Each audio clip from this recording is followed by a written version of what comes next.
یہ بات سننے میں بہت ہی عام سی لگتی ہے کہ ساس نے بہو کو جلا دیا، اس پر تیزاب پھینک دیا یا مار ڈالا۔ ساس کے مظالم کی کئی داستانیں آپ نے سن رکھی ہوں گی، جس سے اخبارات اور سوشل میڈیا بڑا پڑا ہے۔ لیکن دوستو، یہ تصویر کا ایک رخ ہے جسے ہم تنقید کا نشانہ کچھ زیادہ ہی بناتے ہیں اور دوسرے رخ کو چھپا جاتے ہیں، حالانکہ وہ رخ بھی ہمارے معاشرے کا ایک گھنونا روپ ہے۔ ہر بار بہو مظلوم نہیں ہوتی، نہ ہی ساس ظالم۔ ایسی ہی ایک آپ بیتی آپ کو سنانے جا رہا ہوں۔ یہ کہانی ایک عورت کی ہے، تو چلے سنتے ہیں اسی کی زبانی۔ میرے گھر پر ایک ملازمہ کام کرتی تھی، لیکن ان کی عمر 55-60 کے لگ بھگ تھی، لیکن ہر وقت چپ چپ سی رہتی تھی۔ ان کے چہرے پر ہر وقت اداسی چھائی رہتی تھی، ذرا سی آہٹ پر وہ ڈر سی جاتی تھی۔ میرے بہت سے کام وہ تنخواہ سے ہٹ کر بھی کر دیتی تھی، لیکن نہ جانے کیوں مجھے ان کی حرکتیں کچھ مشکوک سی لگتی تھی۔ ان میں عجیب و غریب بات یہ تھی کہ شام ڈلتے ہی اندھیرا چھانے سے پہلے انہیں جانے کی جلدی پڑ جاتی تھی۔ جو میں پوچھتی کہ گھر جانے کی ان کو کیوں اتنی جلدی ہوتی ہے، تو وہ کہتی بہو گھر میں اکیلی ہوتی ہے۔ میں کہتی کہ اس کے بچے نہیں ہیں، تو کہنے لگتی بچے ہیں۔ میں نے کہا تو پھر آپ کیوں اس کے لیے اتنی پریشان ہیں؟ لیکن وہ عورت میری باتوں پر تذبذب کا شکار ہو جاتی۔ مجھے نہ جانے کیوں اس کا رویہ بڑا مشکوک سا لگتا تھا۔ شام ڈلتے ہی ان کی رنگت بدخاصی سے پھیکی سی پڑنے لگتی۔ مجھے اسے دیکھ کر حیرت سی ہونے لگتی تھی۔ ایک بار وہ برتن دھو رہی تھی، جب میں کچن میں آئی، اس کی آستینیں کونیوں تک چڑھی ہوئی تھی۔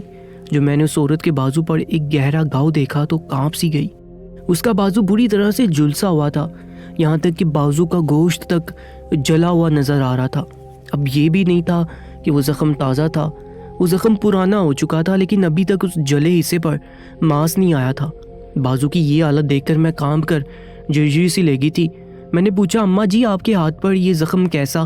میرے سوال پر وہ بدحواس سی ہوگی اور فوراً سے اپنی آستین نیچے کر لی، پھر گھبرا کر نفی میں سر ہلاتے ہوئے کہنے لگی نہیں کچھ نہیں، بس وہ میری غلطی تھی، مجھے کسی نے کچھ نہیں کہا تھا، روٹی بناتے ہوئے دوپٹے کو آگ لگ گئی تھی، اس لیے بازو جل گیا۔ ان کے چہرے پر رنگت پل میں پھیکی پڑی تھی۔ مجھے یہ سمجھ نہیں آتی تھی وہ کیوں اس قدر پریشان سی ہو جاتی ہے۔ میں نے انہیں کبھی بھی اپنے گھر کے کسی فرد کے بارے میں بات کرتے نہیں سنا تھا۔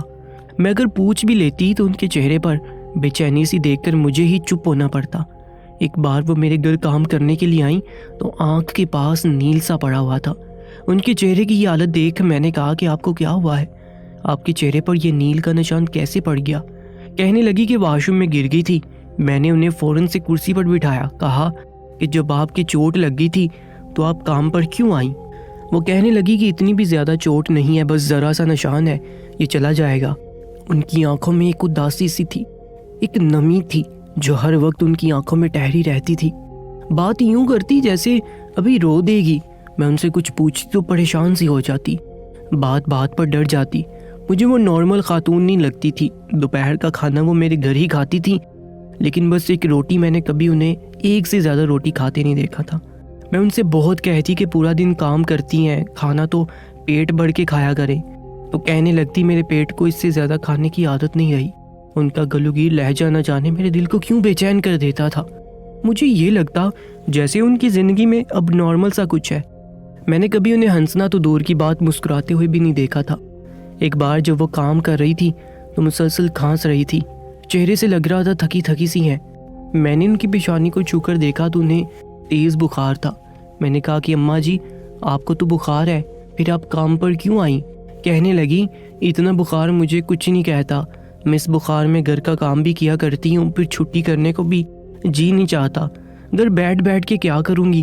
میں نے ان کے ہاتھ سے جھاڑو لیا اور ایک طرف رکھ دیا، انہیں کرسی پر بٹھایا، ناشتہ کروایا اور بخار کی دوا دے کر کہا کہ وہ کچھ دیر یہی میرے گھر ہی آرام کر لے۔ وہ شاید بخار کی شدت کی وجہ سے نقاہت کا شکار تھی، اس لیے چارپائی پر لیٹ کر سو گئی اور ایسا بے سود سوئی جیسے برسوں سے ان کی نیند نہ پوری ہوئی ہو۔ شام ڈلے ہی جب ان کی آنکھ کھلی تو اندھیرا چھایا ہوا دیکھ کر اس عورت کی رنگت ہی اڑ گئی تھی۔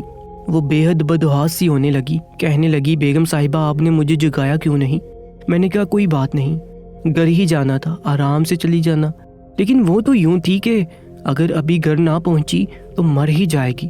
اس کے چہرے کی یوں ہوائیاں اڑی ہوئی تھیں جیسے نہ جانے دیر سے گھر پہنچنے پر اس پر کون سی قیامت ٹوٹ پڑے گی۔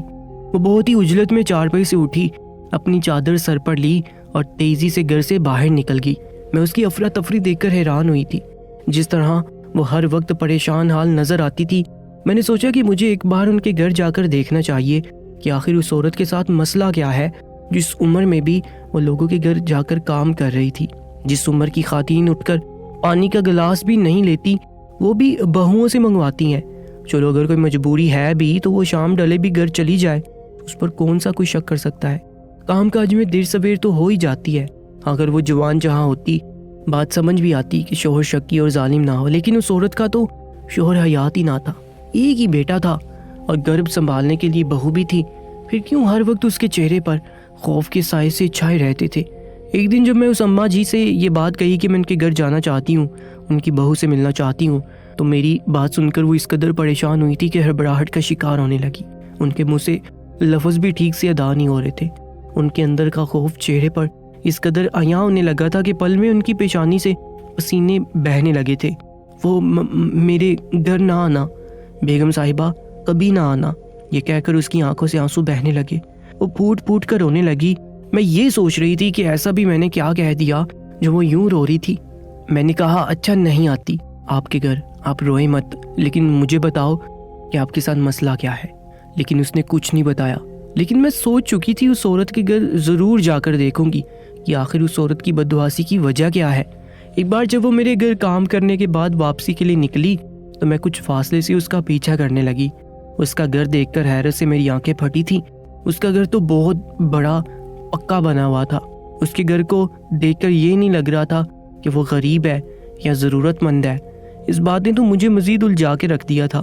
وہ عورت مجھ سے بہتر گھر میں رہتے ہوئے آخر میرے گھر میں ملازمت کیوں کر رہی تھی؟ اگلی روز جب وہ میرے گھر آئی تو میں نے اسے کام سے جواب دے دیا، کیونکہ میں سوچ چکی تھی کہ میں نے کیا کرنا ہے۔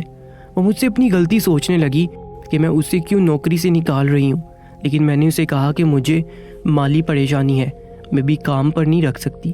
وہ عورت مایوس سی ہو کر واپس لوٹ گئی۔ میری کوئی اولاد نہیں تھی، شوہر بھی بیرون ملک میں رہتا تھا، اس لیے جو کچھ میں نے پلان کیا تھا میرے لیے کرنا آسان تھا۔ اگلے روز میں پرانا لباس پہنے گھونگھٹ نکالے اسی گھر پر پہنچ گئی جہاں سے وہ اماں جی آتی تھی۔ میں جب اس گھر پر پہنچی تو اس کی بہو کا ہی پورے گھر پر روب تھا۔ میں 5 منٹ میں سمجھ گئی تھی کہ گھر کی سیاہ سفید کی مالک اس کی بہو ہے۔ میں نے اسی کی منت سماجت شروع کر دی کہ میں گاؤں سے آئی ہوں، بہت ضرورت مند ہوں، مجھے 2 وقت کی روٹی پر ملازمت پر رکھ لے۔ پہلے تو وہ نہ مانی کہ وہ ملازمہ رکھنے کی حق میں ہی نہیں ہے، لیکن جب میں نے اسے تنخواہ کی بجائے 2 وقت کی روٹی کا کہا تو وہ مان گئی۔ مجھ سے گھونگھٹ کے بارے میں پوچھا تو میں نے کہہ دیا کہ میری ساس نے تیزاب ڈال کر میرا منہ جلا دیا تھا، اس لیے وہ دیکھنے کے قابل نہیں ہے۔ میری بات اس نے سچ سمجھ لی، اس لیے مجھ سے گھونگھٹ ہٹانے کا بھی کچھ نہیں کہا۔ اس عورت نے مجھے صحن کے کونے میں چارپائی ڈال دی، کہنے لگی میں وہیں رات کو سویا کروں۔ میں مان گئی۔ رات کے وقت ہی میں نے اس اماں جی کو دیکھا تھا، وہ کچن میں کھڑی کھانا پکا رہی تھی۔ ایک طرف انہوں نے ہانڈی چڑھا رکھی تھی تو دوسری طرف روٹیاں پکا رہی تھی، اور ان کی بہو ٹانگ پر ٹانگ رکھے بیٹھی تھی۔ اس کے چہرے کی سختی دیکھ کر مجھے اندازہ ہو گیا تھا کہ اس کی بہو اچھی عورت نہیں ہے، لیکن یہ نہیں جانتی تھی کہ وہ انسانی شکل و صورت میں ایک جانور ہے، بلکہ جانور سے بھی بدتر۔ اماں جی سارے گھر والوں کے لیے کھانا اور روٹی سب کچھ بنا کر کچن سے باہر نکلی ہی تھی کہ ان کی بہو کہنے لگی میرے واش روم میں گرم پانی کی بالٹی رکھ دو، مجھے نہانا ہے۔ یہ سن کر تو میں حیران سی رہ گئی کہ وہ اس عورت کی بہو تھی یا مالکن۔ وہ بیچاری اس کے واش روم میں بالٹی رکھ کر آئی اور گرم پانی کر کے اس میں ڈال کر رکھنے لگی۔ مجھ سے یہ رویہ دیکھا نہ گیا، میں فوراً سے اٹھ کر آ گئی۔ میں نے کہا یہ میں رکھ دیتی ہوں، بڑی بھی سے کہاں رکھی جائے گی؟ لیکن اس کی بہو چنگاڑ کر بولی خبردار، جو تو نے ہاتھ لگایا تو تجھے میں نے اپنے کام کے لیے رکھا ہے، اس بڑھیا کا ہاتھ بٹانے کے لیے نہیں، یہ خود کرے گی۔ میں اس کی بہو کو دیکھ کر حیران تھی، اتنی بد دماغ عورت میں نے اپنی زندگی میں نہیں دیکھی تھی۔ وہ عورت بڑی مشکل سے وہ بالٹی اٹھائے اندر کمرے میں لے جا رہی تھی جب اسی کا بچہ بھاگتا ہوا اس بالٹی سے ٹکرا گیا۔ یہ عمل بے اختیار ہی ہوا تھا کہ گرم پانی چھلک کر اس بچے پر گرم چھینٹیں پڑ گئی اور اس سے زیادہ گرم پانی اس اماں جی پر گرا تھا۔ وہ بچہ بلک بلک کر رونے لگا تھا، کہنے لگا امی اس بڑھیا نے مجھ پر جان بوجھ کر پانی پھینک دیا۔ وہ کہنے لگی بہو یہ بھاگتا ہوا مجھ سے ٹکرایا تھا، لیکن اس کی بہو نے کچھ نہیں سنا اور اس اماں جی کے بال کھینچنے لگی، اسے زمین پر دھکا دے کر گرایا اور پاؤں سے اس کے پیٹ پر ضربے مارنے لگی۔ میں نے فوراً سے اس کی بہو کو پیچھے کیا تو اس نے میرا بھی لحاظ نہیں کیا، کہنے لگی خبردار، تم معاملے میں آئی تو یہ عورت ہوتی کون ہے میرے بچے کو جلانے والی؟ اس کے دھکا دینے سے میں دور جا گری تھی اور اس نے وہ کھولتے ہوئے پانی کی بالٹی اس اماں جی کے اوپر گرا دی۔ وہ تڑپ کر رہ گئی تھی۔ یہ دیکھ کر میری روح فنا ہو گئی۔ کیسے کوئی عورت اتنی بھی صفاق ہو سکتی ہے؟ میں نے اپنا گھونگھٹ ہٹایا، اس عورت کو پیچھے دھکیل کر میں اس اماں جی کے پاس آ گئی جن کا جسم جل چکا تھا۔ میں فوراً سے انہیں ہاسپٹل میں لے گئی۔ وقت پر انہیں ٹریٹمنٹ ملنے پر وہ مزید تکلیف سے بچ گئی تھی۔ جب انہیں ہوش آیا تو مجھے دیکھ کر نظریں چرانے لگی۔ ان کی آنکھوں سے آنسو بہہ رہے تھے۔ کہنے لگی کہ ان کی بہو بہت امیر باپ کی بگڑی ہوئی بیٹی تھی اور اماں جی کا بیٹا ان کے آفس میں ایک ملازم تھا، اس لیے سیٹھ نے ان کے بیٹے کو پیسے کا لالچ دے کر اپنی صفاق قسم کی بیٹی سے ان کے بیٹے کی شادی کر دی۔ حالانکہ اماں جی کی مرضی شامل نہیں تھی، لیکن بیٹے کی نظر دولت دیکھ کر لالچ میں بدل گئی تھی۔ لیکن اس کی بہو نے شوہر اور ساس کو ہمیشہ حقارت کی نظر سے ہی دیکھا تھا۔ اماں جی کا بیٹا بیرون ملک میں جا کر پیسہ کما کر اپنی بیوی کو بیچتا تھا اور بہو ساس کے اوپر ظلم ڈھاتی تھی، اسے بھوکا رکھتی، صبح گھر سے دھکے دے کر نکال دیتی کہ خود کما اور اپنا خرچہ اٹھا۔ اگر وہ اماں جی شام ڈلے واپس نہ پہنچتی تو اسے پوری رات گھر سے باہر ہی رہنے دیتی۔ وہ پورا دن اس لیے میرے گھر ملازمت کرنے لگی تھی۔ کبھی اگر اماں جی سے کوئی کام غلط ہو جاتا تو ان کی بہو ان کا ہاتھ جلا دیتی یا انہیں مار مار کر زخمی کر دیتی۔ دولت اور بد اخلاقی کی وجہ سے کوئی اس عورت کو کچھ نہ کہتا تھا۔